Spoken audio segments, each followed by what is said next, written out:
Imagine someone has a gun to your head and they say to you, look at your fragrance collection. You're allowed to choose only one fragrance from each brand for life.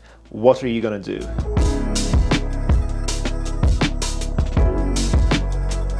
Everyone loves a 10 fragrances for life video. It's a very common theme in the fragrance community. I thought I'd switch it up in this video because I think it would be quite a fun idea where you essentially kind of have to choose what your favorite fragrance is from each brand that is very personal to you. So this is not necessarily objectively the best fragrance in each brand, but it's the ones I would keep. So attesting to my personal style. Now, hopefully you guys enjoy this video and it'd be quite fun to see your choices in the comments down below. We're gonna go through 10 brands, let's get into it. At number 10, for Chanel, I'm gonna have to go for Bleu de Chanel Eau de Parfum. Honestly, I think Bleu de Chanel is just a staple in anyone's collection. It's a classic. It just works, and it's just a fragrance that is so beautiful that it would be a damn shame to get rid of it.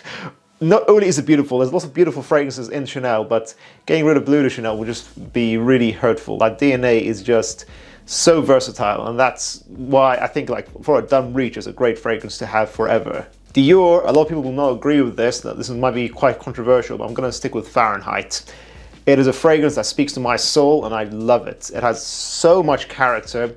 Leather, petroleum, green, fresh fragrance for men that pioneered the extreme use of Absolu Super in men's perfumery. So I think that fragrance had like 25% of its formulation is Absolu Super, which is a very mass appealing chemical that goes into most modern day perfumes nowadays. So Absolu Super and Hedione are like the two big modern day aroma chemicals. If you watch Aaron Turner's Hues, you will know this.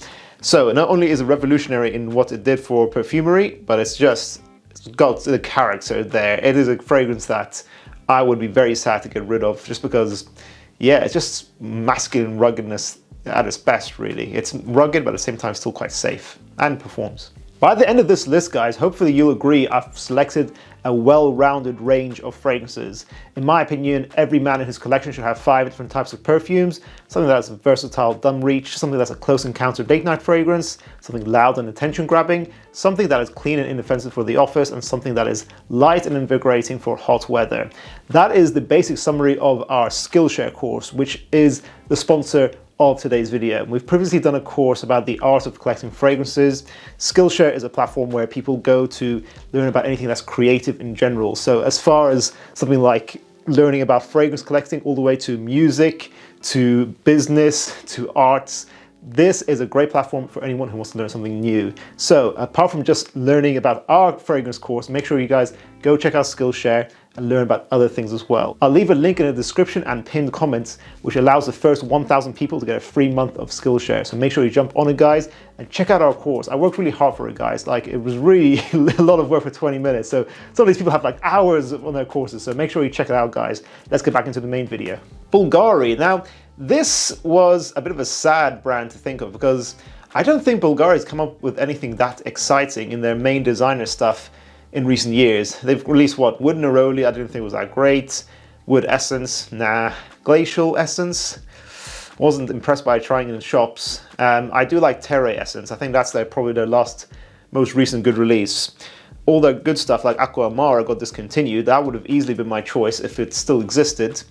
And I will forever keep my bottle, actually, funnily enough. But if I had to choose from only the fragrances that currently exist, I don't own a bottle, but let's say, you know, someone said you have to keep one for life and they put a gun to my head, I would go out and purchase Tygar in their Le Gem line, as Bvlgari's essentially niche line. And, you know, Tygar is great because it's a very long-lasting sandalwood-based grapefruit fragrance. So it's very simple. Grapefruit is sandalwood and a lot of ambroxan, making, you know, a simple niche fragrance is quite pricey for what you're getting, but it is long lasting and it's easy to love. If I had to choose for designer, I'll go for Man in Black. I think Man in Black is a little bit, I don't know, it's not as impressive as I used to think it was. I feel that it shares a lot of similarities with other fragrances that I might gravitate towards to instead. But it's still a fantastic fragrance. So Man in Black, yeah, I think would be my one for life. But Bvlgari is lacking these days. What do you guys think? Thomas Fordigan. Speaking of brands that are lacking these days, Tom Ford, you know, I think all their good stuff was in the past. I'm not sure if they have had any recent good releases.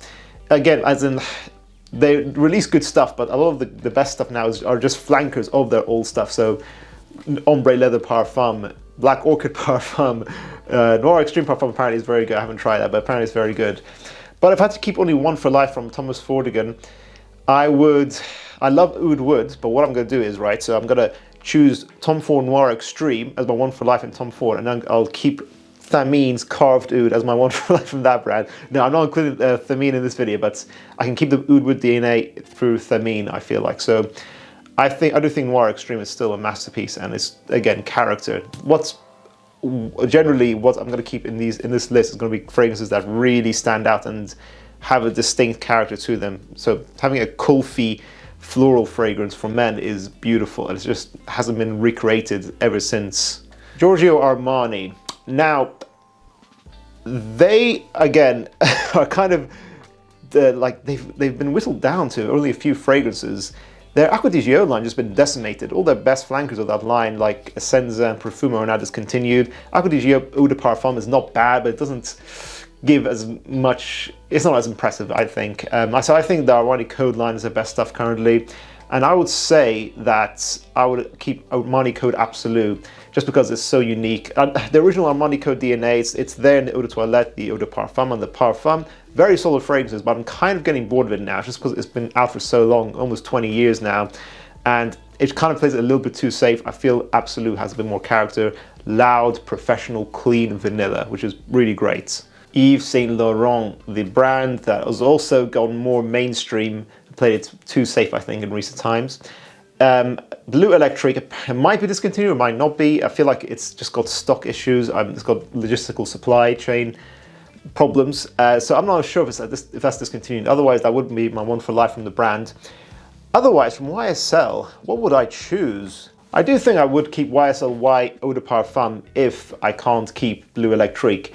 Only because, you know, it's fine, it's a safe blue fragrance, but it, again, has character. I love the intense herbaceousness of that fragrance, and it's long lasting. It's just a very safe synthetic fragrance to go for. The Italian brand of Xerjoff, one of the best niche brands out there at the moment, easily. I love a lot of their stuff, so this one's definitely hard because they have very consistently great releases. Naxos, Alexandria 2, Neo, 40 Knots. These are just fantastic releases. I'm going to keep, though, out of all the Xerjoff releases, I'm going to go for Uden. Only because fragrances like Naxos, Alexandria are very intense. They're very, you know, special, occasion, luxurious fragrances.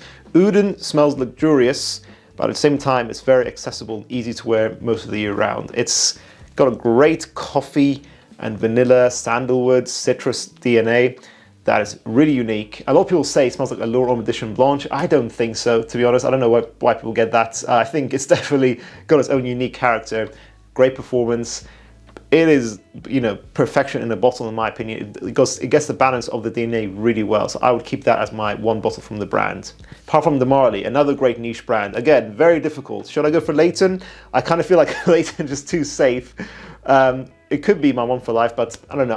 I'm personally these days a little bit more impressed by Pegasus Exclusive. Metallic milky almonds with a beautiful oud and vanilla dry down. So they've taken the original Pegasus, which was a 7 out of 10 in my eyes, and now made Pegasus Exclusif, which is a 10 out of 10. You gotta like Middle Eastern perfumery, in my opinion, but if you do, you will love this. And it gets less Middle Eastern in its dry down. The vanilla comes out a bit more, it's more like the original on the dry down. Hermes, this is quite an easy brand. They're great and consistent, but they don't really have that many fragrances to choose from for the men's line. They do have a lot of fragrances, but us men, I kind of feel like, you know, I gravitate towards that masculine sense, and I would personally go for Terre d'Hermes, the Parfum version, because apparently the Eau de Toilette's been reformulated, it's not as strong as it used to be.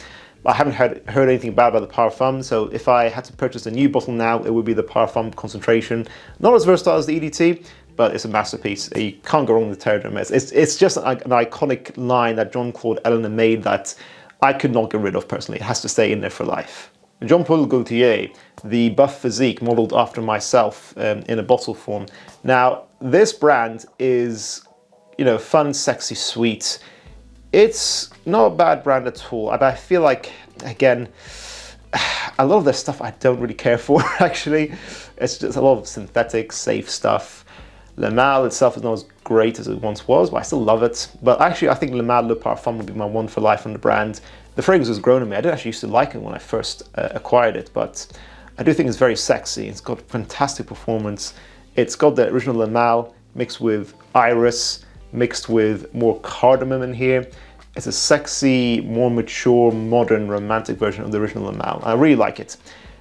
It's great. I think Le Beau Le Parfum is also a great release recently, but it's not my style. But I think objectively, it's great that we have an option like that for a versatile scent. But I'm gonna go for Le Male Le Parfum as my one for life. And finally, Creed, because why not? We all love to discuss Creed. I would say it's gonna be Green Irish Tweed. Not only do I think it easily surpasses all its so-called clones like Cool Water easily, the quality is there, the longevity is there, and so is the versatility. It is, again, a classical DNA that's more mature for sure, but I still think it's timeless, and I could not live with that. I think if I had to choose one from the brand, it's not really my favorite brand in general, Creed. I kind of think, yeah, they're kind of whatever. I feel like now that the niche market's expanded so much over the years, that Creed really has some strong competition that really makes them not as dominant as they used to be, in my opinion. But yeah, Green Irish Tweed is just beautiful perfumery, so I would stick with that. Thank you for watching, guys. I think the gunman has been sated and he's now left my house now that I've made this list. What do you guys think? Which fragrances would you keep for life? I think it's very tough, and it's a very personal question from each brand. That's a tough cookie to crack, and yeah, I think it'll be interesting to see your answers in the comments down below, guys. Make sure to check out our own brand, Atrium Fragrance, if you haven't already, guys. I'll leave a link in the description below. Thank you for watching, guys. Make sure to check out our other videos on fragrances for life that I would keep, and I'll see you guys in the next one. Bye.